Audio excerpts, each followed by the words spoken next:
Welcome back to the second half, everybody. We're now ready for our next panel, which will examine what the new normal looks like inside the stadium, the compound, the trucks, and the studio. And this will be chaired by SVG Europe editorial director Fergal Ringrose and cover Spain's LaLiga, the German Bundesliga, and Poland's Ekstraklasa. So remember, if you have any questions, don't hesitate to send them to us via chat or email them to questions@sportcast.org. We'll try to get as many as we can. Before we hear from the panel, please welcome the session sponsor Robert Oswald from VIDI.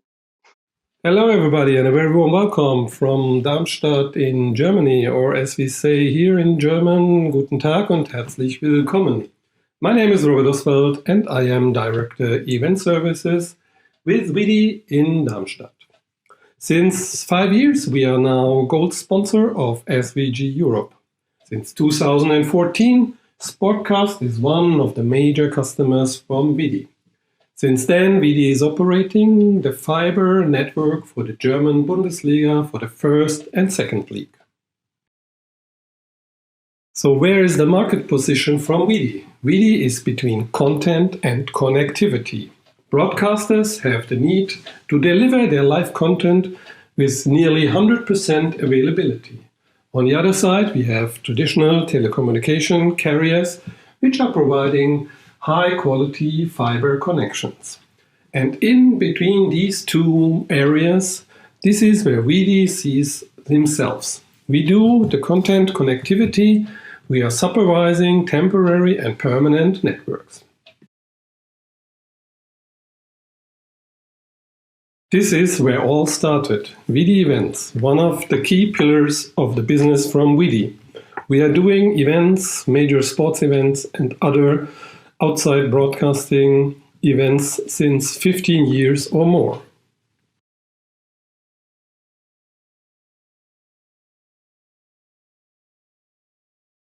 Here you can find a list of references from events which we did in the past. The recent ones were the Rugby World Cup 2019 in Japan for IGBS, as well as the FIFA Women's World Cup 2019 in France for HBS. On both events, we connected up to 12 venues with the IBC in Tokyo and the IBC in Paris. HBS is one of our major partners. We did for them the World Cup in Russia, in Brazil, in South Africa and Germany, as well as the FIFA Women's World Cup in Canada. Every event or every transmission needs a tool to supervise and monitor this live coverage. This is the second pillar of VIDI, the so-called VIDI NMS, the VIDI Network Management System.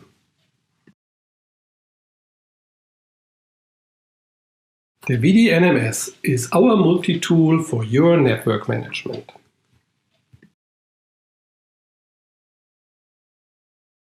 The VIDI Network Management System is a modular software tool for network management, alarming and monitoring.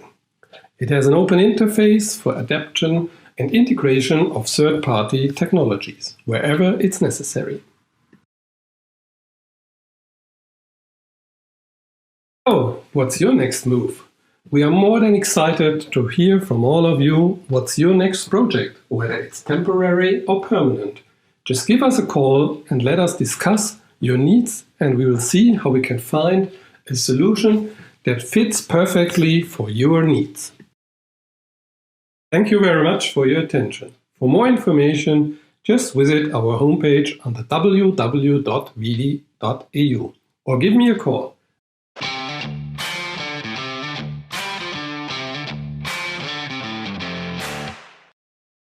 Thank you, Robert. So now let's go over to our next panel, and that's chaired by Fergal. Hello, welcome. I'm Fergal from SVG Europe.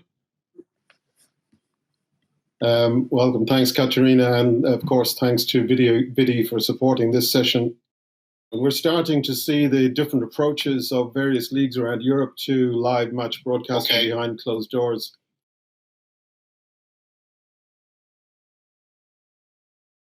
taking especially the time into account, it's like I would say the whole build-up phase that we kind of had this two-step approach where I think it was very essential that we first were focusing on the hygiene concept, and then afterwards when kind of the important milestones of the concepts were clear, it was really, or we were able to transfer that to a sufficient production concept. Having a much better exchange with the licensee holders, getting to know about their editorial concept. And after that 9 weeks, we were really happy to see the ball rolling again. Great stuff. Thanks, Seamus. Ekstraklasa Live Park is the production company of the Polish League and the only production crew allowed to film Polish matches. Marcin, in preparation for the return of the league on 29th of May, your team created a new document regarding internal procedures at Live Park. Take us back to those preparatory days and the major considerations involved as the league resumed. Yeah, we made a really huge paperwork before we get back to the stadiums.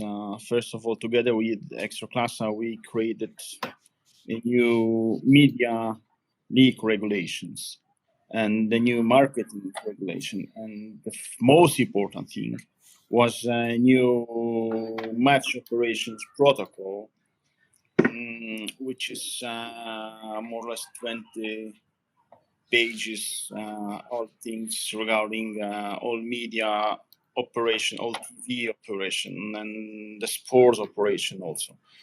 And on top of that, we have another internal document, so dedicated for all our people, for TV directors, for your editorial crew, for all technicians and so on. So, which is full of details, what we can do and what we cannot do. So because there are more or less 300 people working with us every match week. So together with Professor Pawlaczek, which is our medical advisor in these things, and the Polish FA and Ekstraklasa as well.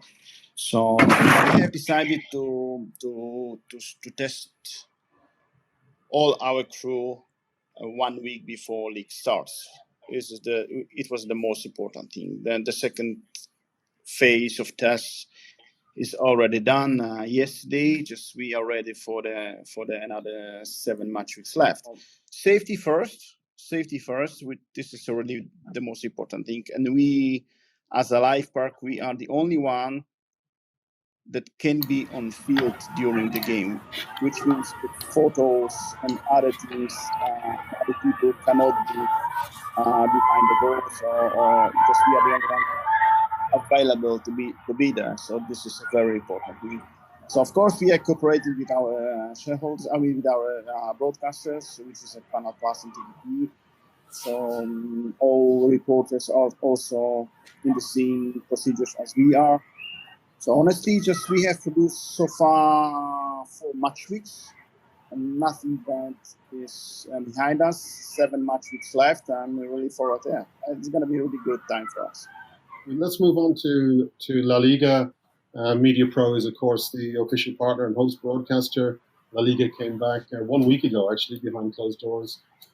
So how closely did your team follow the restart in leagues like Germany and Poland? And take us through some of your own preparatory phase in putting in place everything to come back to live matches, and particularly maybe in areas around remote production.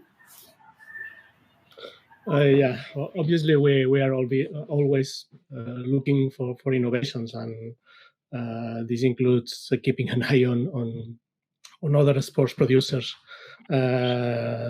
both in Europe and in the rest of the world during all the season, not only in this period. Thanks to SVG to help on this. Is an important platform to know who is doing different things. But in any case, La Liga and Mediapro stand out for being very innovative. This hasn't changed during the month of lockdown, but quite the opposite. Yesterday, for example, we started to operate what we are referring as delocalized production. in order to avoid as much as possible that staff have to travel to the stadiums. Between 8 and 6 people per game will operate from Barcelona or Madrid, where operators live or are living, in the replace and shading positions. This minimizes the risk of infection from air or rail travel. In addition to this is basically first and second division, but in second division, we continue working in remote production around 75% of the matches, as we have done for the past 8 years. This allows us to produce with an extremely reduced crew in the stadiums. Okay, thanks, Emily. Seamus, let's look at how the new normal is going in Germany now that all the health and safety considerations and operational changes have been put in place, working with the OB providers, working with your crews inside the stadium and the compound and in the trucks. What areas still need to be finessed, or what challenges remain ahead?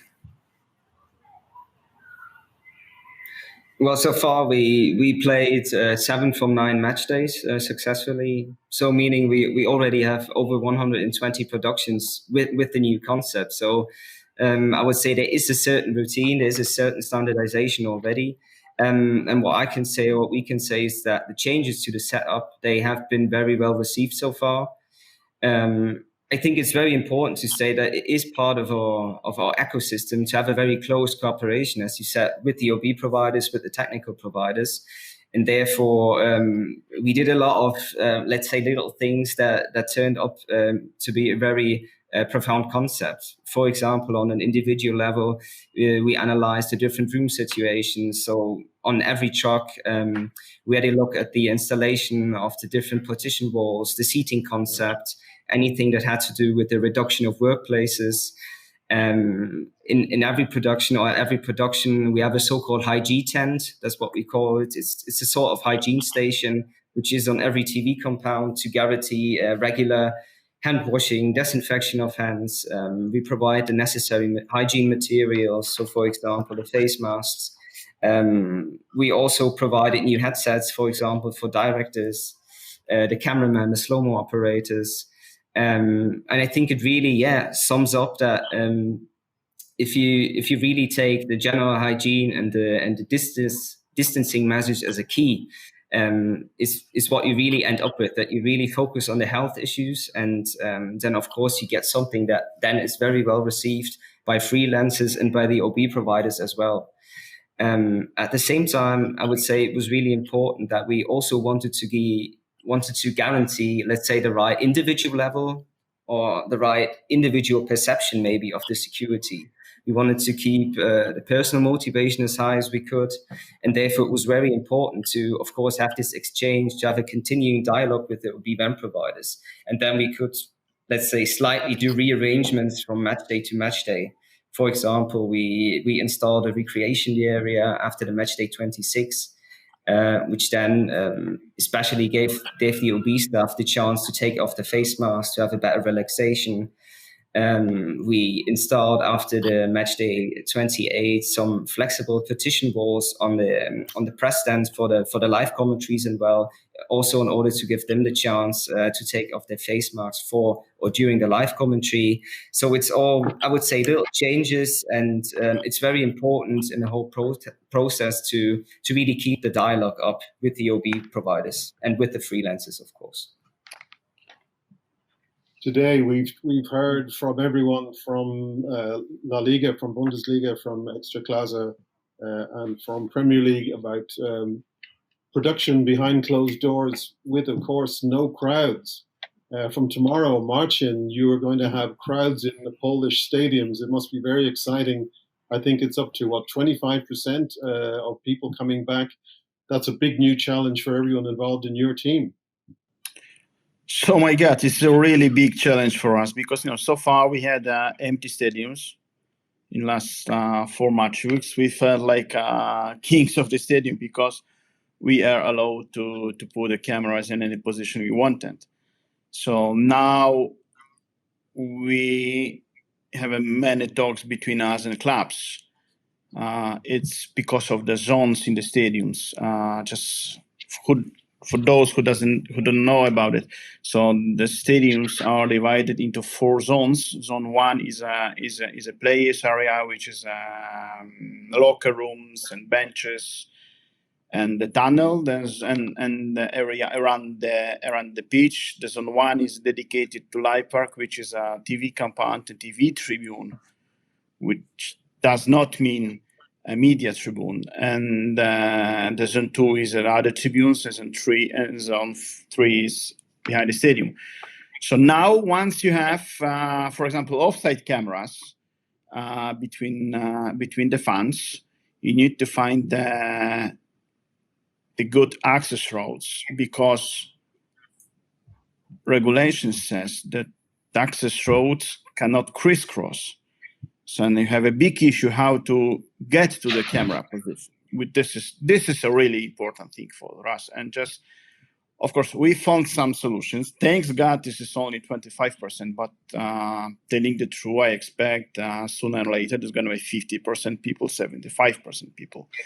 It's going to be a bigger challenge than so far. Now, when there is a 25% people in the stadium, so which means that each 4th seat is taken.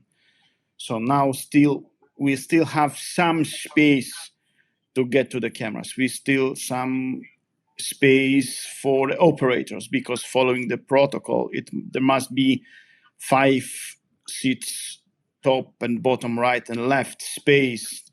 Let's say safety space for the operator. So far, telling the truth, everything is okay. We have a documentation from all stadiums. Just tomorrow is the first game. So, but as I said, so there are many issues all about the camera position, because just we had a camera between the benches, which was removed to the VIP zone. And we have been asked, okay, guys, can you remove on the floor once again? Okay, just we did it because we understand that they are very important and very expensive seats. Just we cannot just, for example, say, okay, guys, you cannot sell 250 seats because we got a camera there. So, but just we are part of Ekstraklasa. That means that we understand what the club's needs are, and we are cooperating together. So let's see what's going to happen. What's going to happen on Friday? But honestly, just I do not expect any turbulences with that. But as I told you, it was a challenge, and it's still a big challenge for us. Well, good luck. That's a great insight. Thanks very much, Emily. 2 major innovations Mediapro have introduced for LaLiga, of course, are the virtualization of fans inside the stadiums, working with VizRT, and also simulated crowd audio working with EA Sports. Can you just talk us through those innovations, plus any others introduced, such as additional camera angles? At Mediapro, we started more than 5 years ago introducing SuperNord technology for the digital billboard replacement. We are now producing up to 4 games per match week with this technology, generating up to 12 differentiated feeds per game. After that, we implemented the augmented reality graphics using the media coach tracking system and the Chiron Ego platform for 2 games per day. And now we added a third technology for the virtual stands using the VizRT. So currently we have up to 3 virtual layers using 3 different technologies to simplify as much as possible what we are doing in one game. The most important thing about the virtual stands project is that is a system designed to cover all the matches in first and second division. This means 21 matches per match week. And it was developed and launched in 6 weeks, in which we were also dealing with the several restrictions due to the COVID-19. we played the first game without being able to run a real test. This was really something complex, and thinking on the three-dimensional models that we have from all the stadiums, first and second division, that are not really very accurate. So we needed to adapt these theoretical models in every stadium and readapt major part of them. And another important thing is the look and feel for the viewers is really not very much realistic, but this is a decision from the creative department to generate a feeling rather than trick the audience. No? In terms of simulated crowd audio, this has been easier to implement thanks to the groundwork previously carried by EA Sports, who have been providing the audio signals from the last 2 years from the microphones of the production at every stadium. EA Sports has been able to classify all the actions for this for the video games they are producing, and this classification for each action in each stadium provides us the capability to produce a very realistic simulation.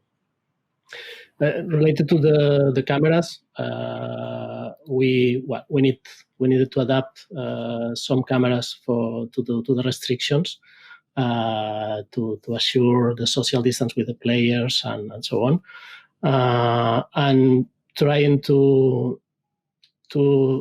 don't show the absence of fans when this is possible. We maintain the same number of cameras than usual, but we change some camera positions, and in some cases we robotized some cameras. Great stuff. Thanks, Emily. So, Seamus, you're now over a month into this new normal based on the guidelines for sports medicine and the task force restarting the Bundesliga. Do you think every guideline will stay in place? Will the maximum 300 people per match, will that remain? And can you share any Sportcast thinking about what the start of next season might look like in terms of health and safety? Yeah, I think it's definitely important that the hygiene or the implemented hygiene measures, they were and they still are a top priority for a functioning operation of Bundesliga and Bundesliga 2. So so far, let's say selected adjustments, slight adjustments have been made, both from sporting side, from a media perspective.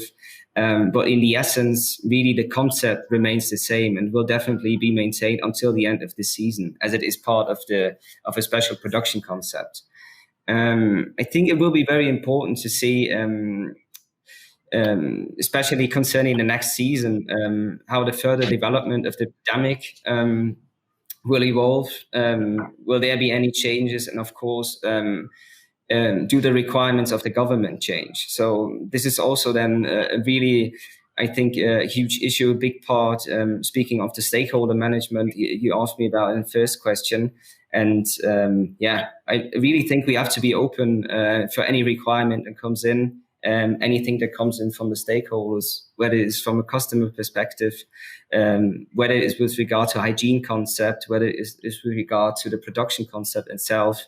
And then we'll see maybe if fans will be allowed, if major events will be allowed again in Germany. So it's pretty much tension, I would say. And we're really looking forward to see what will change in the requirements. Thanks, Seamus. Marcin, do you think everything's on course you're going to try and finish the season 18th, 19th of July? The goal was to produce as normal a production as possible. Do you think you're on your way to achieving that? So, first of all, I am very proud of our people. Just having a really, let's say, a little bit dangerous mix of technicians and artists as a TV directors, camera, just about it. So I am really proud of them because they are following the protocol. They stick to the rules, which is very important. matter. They do not complain, okay, just it's very hot outside, I need to have a mask on my face and the gloves. Of course, they just, which is tricky for some other TV production crews. So I've been asked, okay, just can you change the color of the gloves, because once we have a black ones, when there's a hot and sun, so it's really not easy to operate the camera. So I say, guys, this is the main issue so far. So the color of the gloves. So once again, I'm really, really proud of them, because just working a few hours in the mask and the gloves when there is a hot and hazy, sometimes it's not easy. So our goal, as you mentioned, so our goal was do not change anything with the production, with the camera positions, and we did this from the takers and from the viewers' perspective. Nothing changed. So, and it's another point that I'm really proud of, because I was afraid, because we have to cut a few positions, a few people less. So to avoid infection of other people, just we've been asked, okay, guys, can you have 5 or 7 people less than so far? And so when you see the games, there's nothing changed from the viewers' perspective. So this is a very important thing. So, but honestly, just I'm looking forward to next games. I have some new things in my mind. I think in the second class, on the last match week, we will add another few cameras positions we had before, or just which was on top for the biggest game. So that's it. That's the we're doing. So if I can tell anything to others, do not afraid of that. Once you have a really good medicine protocol, and once you stick to the plan, so please do not afraid. But of course, you need to be aware of that. So because just once sick on one infected man in the track can collapse, for example, more than, let's say, 50% games. So, but so far 7 match weeks left. I am a good mind. Excellent. Final question to Emily. What about the new normal in Spain? Is there further room for innovation, do you think? And what elements of this new normal may be retained for next season? Well, first of all, I agree absolutely with Marcin about how proud we are about the crew. Usually it's very difficult what we are doing in regular conditions, but with these kind of restrictions and trying to innovate so much in the production to avoid all what we told is really something very, very, very impressive. No?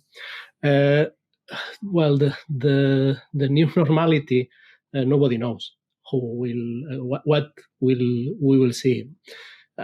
For sure, we will have more augmented reality, because we have the tools and we have people working with a lot of imagination in how we can add this and on how we can add value to the production, to have more fan engagement and to have more creativity on the productions. Probably we will see much more remote productions, delocalized productions, productions based on automatic TV, on automated productions, these kind of things to help on the security. And obviously, the catalog of services of the production companies as Mediapro will increase a lot on the next seasons.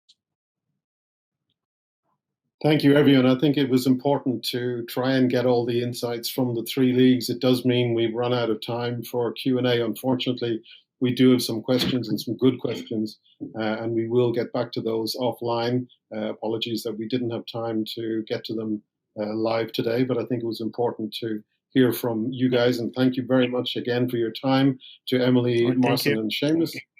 And of course, thanks to our session sponsor, VIDI, and all our sponsors for Football Summit today. We're very grateful. And now back to you, Katharina.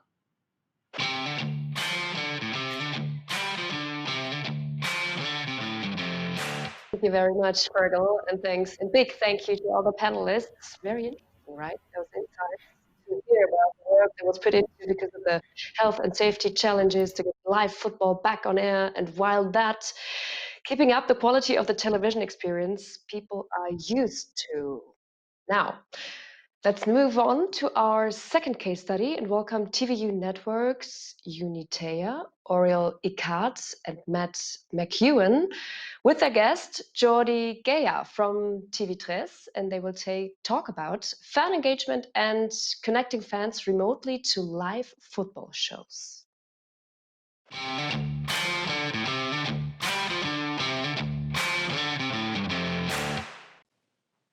Hi everyone and welcome. My name is Yoni Tayar from TVU Network and I'm really excited. Today I'm together with Jordi Gaya, the TV director of TV3, and he accepted to share with all of us how they've been able to bring 20 plus fans to their live program during the last Real Madrid FC Barcelona football game using TVU solutions.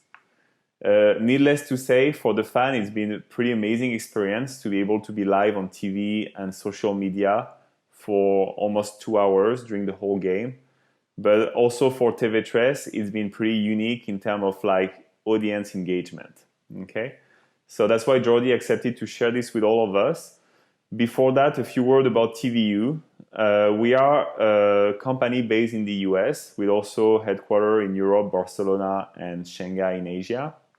And we are specialized in remote production solution and live video transmission solution over IP or using bonding cellular technology.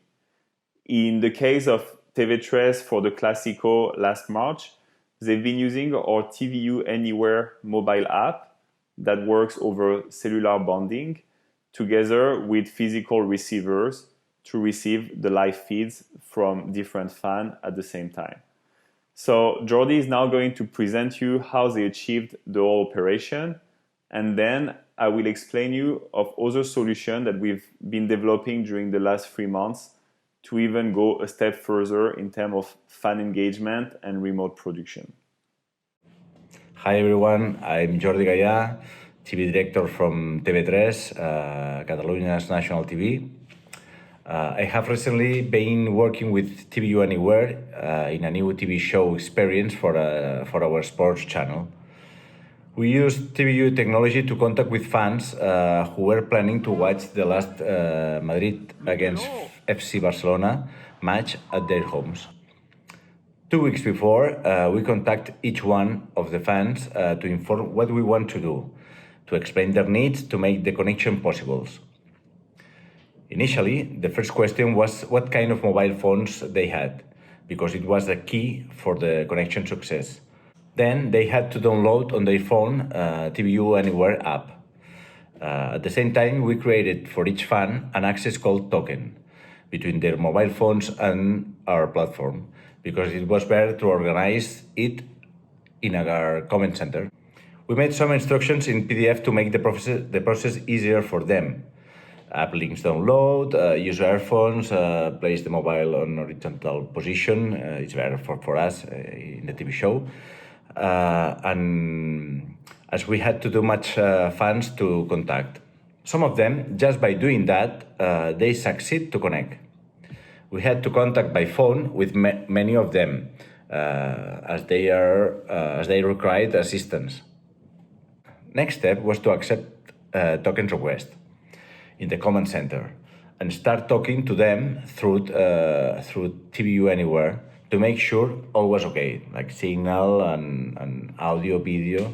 We arranged with all to talk a few minutes previous to the match day before live connection. The TV show was about broadcasting the match without soccer images because we had no TV rights.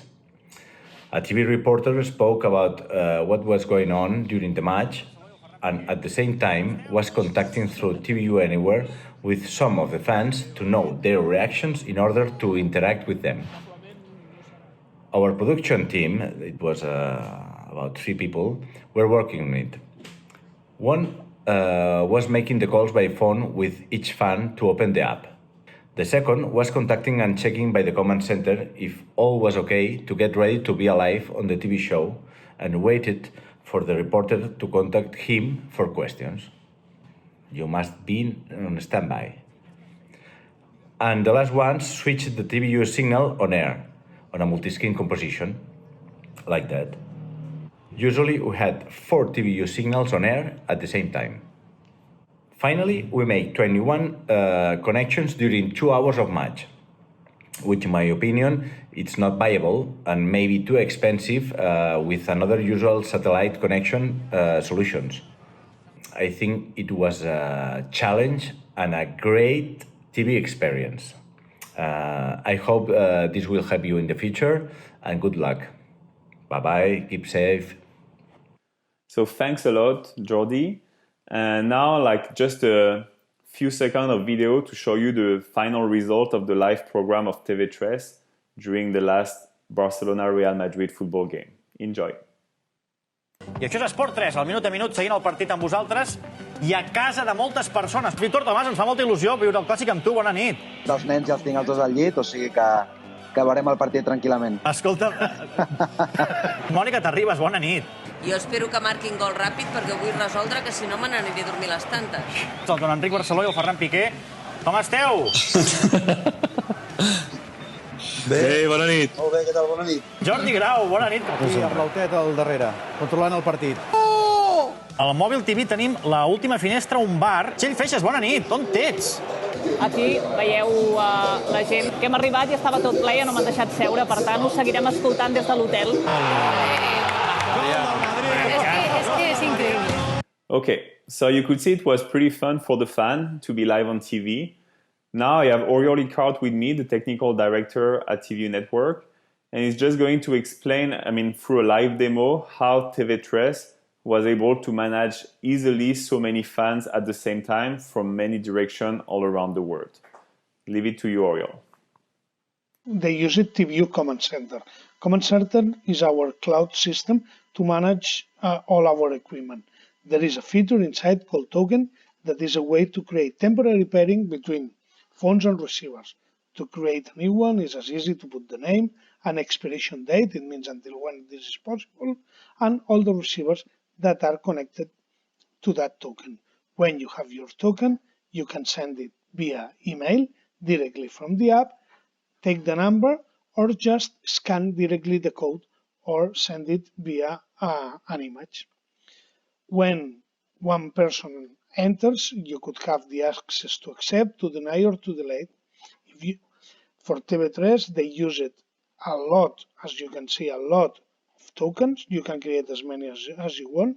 All these tokens were one token per one person, and then from my sources, they manage it all, selecting to which receiver they want to use it. Thanks a lot, Oriol.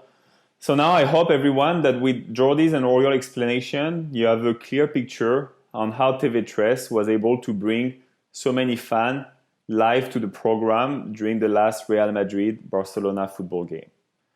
Before closing up, I have a very interesting solution I want to share with you.